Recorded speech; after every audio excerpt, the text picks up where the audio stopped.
All right, we're back with another subject spotlight featuring Martina. She's the camera lady. She's the second camera lady after what was his name? Pat up, not Pat up on something with a pawn, uh, I think it's Natapon or Nathan.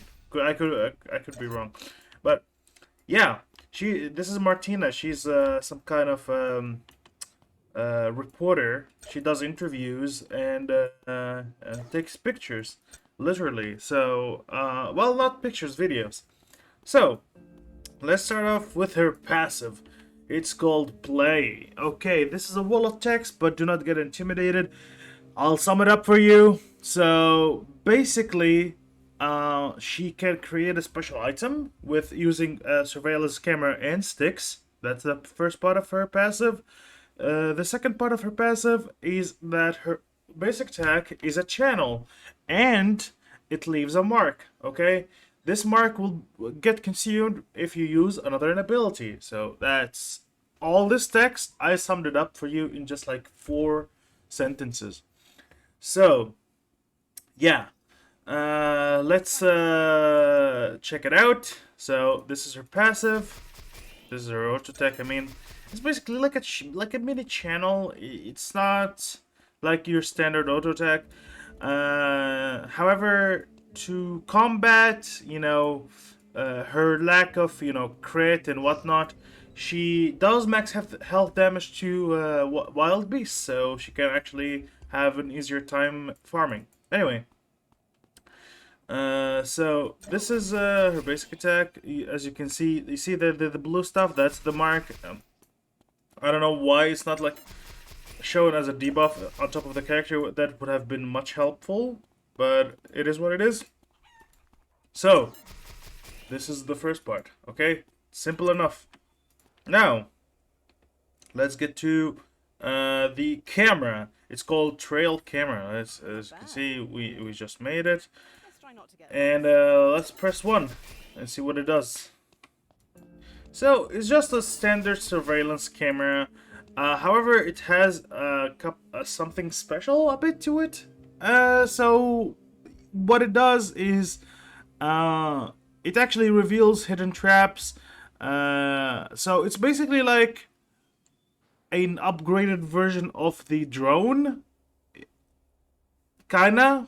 So it has smaller range than a drone, but it is that. So I feel like they didn't need to do this, but they had to do it since they already have cameras in the game. So they're like, okay, she must have something special to do with cameras, right? So yeah, her weapon of choice, of course, is the camera, like Netapon. Yeah, it's Netapon, I think. So yeah, simple stuff. Let's go to her Q. Fast forward. It's a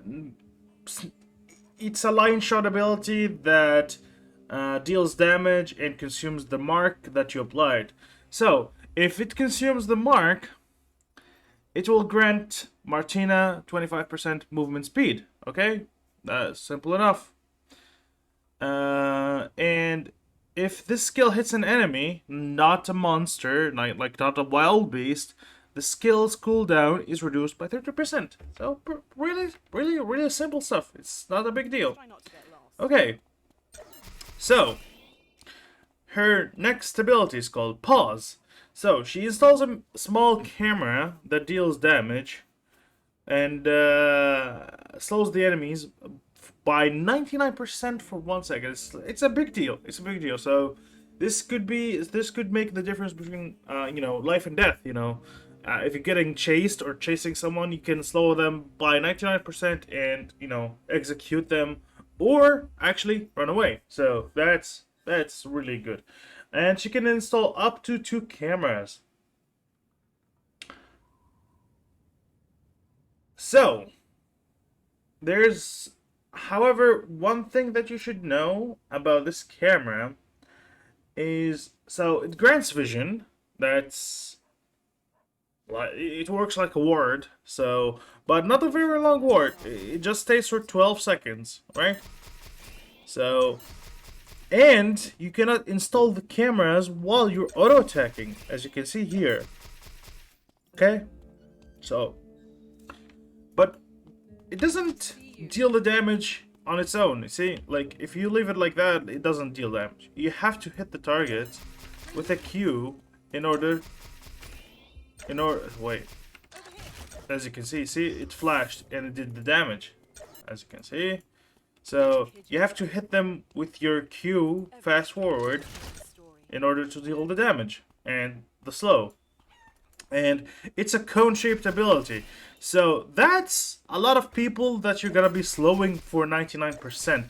She can actually set up a really good combination of abilities. It kind of reminds me of Cassiopea's ult. Anyway, moving on to her E, rewind. So this is very much similar to, or if not exactly same as Yone's ability. So it's called rewind.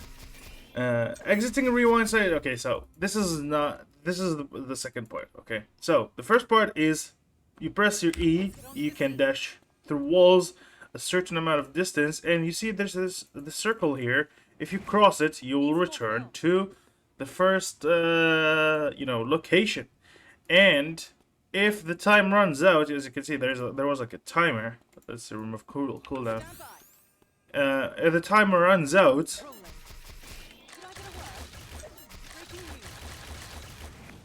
you will be automatically sent back to the original location as well. So, yeah. And when you're dashing, you're actually unstoppable. You know, you cannot be stopped when you're returning to your original location. And this ability actually deals damage when you're traveling back to your original location. So it's basically like similar to Echo's ult in League, you know.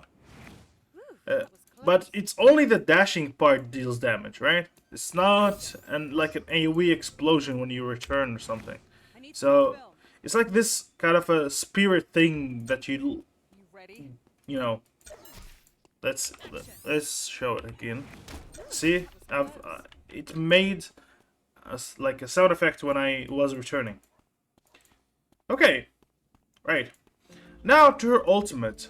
It's called Record.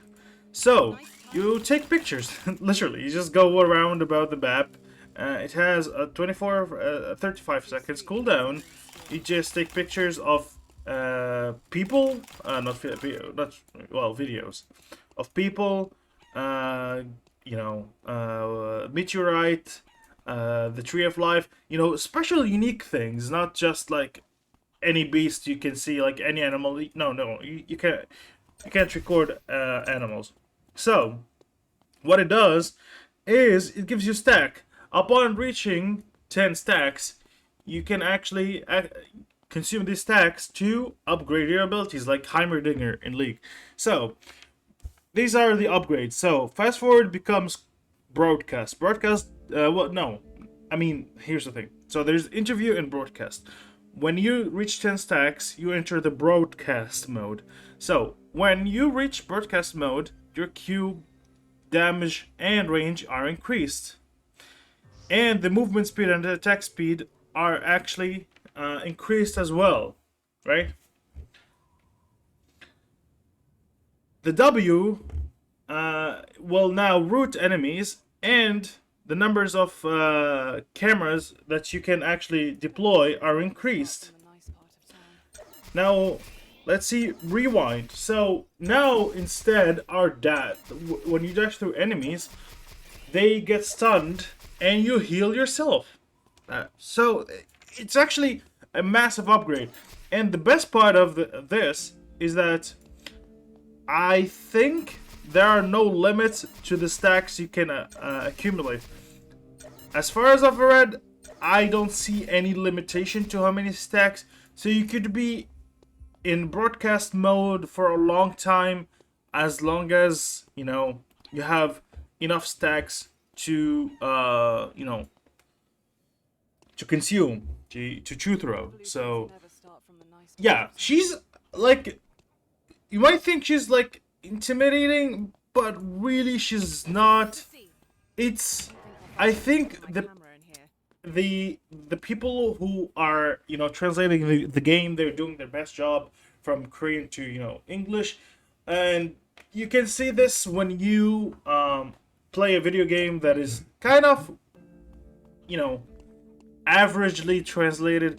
You'll see that they'll be using a lot of and excessive words to explain one thing, just like how I'm doing right now. But yeah, they're they're using a lot of words. This whole paragraph could have been summed up in, like, I don't know, like one paragraph. You don't need all this stuff, you know. Um, Her attack speed apparently is also gets converted to physical damage. So yeah, it's not really that big of a deal. Don't get intimidated by all these blocks of text. She's not that complicated. However, I do believe she's a high-end character, so I don't think a beginner player would be fine by, you know, playing her. Anyway, this has been Thigh Priest. I hope you guys enjoyed this video. Please like, comment, subscribe, ring the bell to join the church, and I'll see you next time. Bye-bye.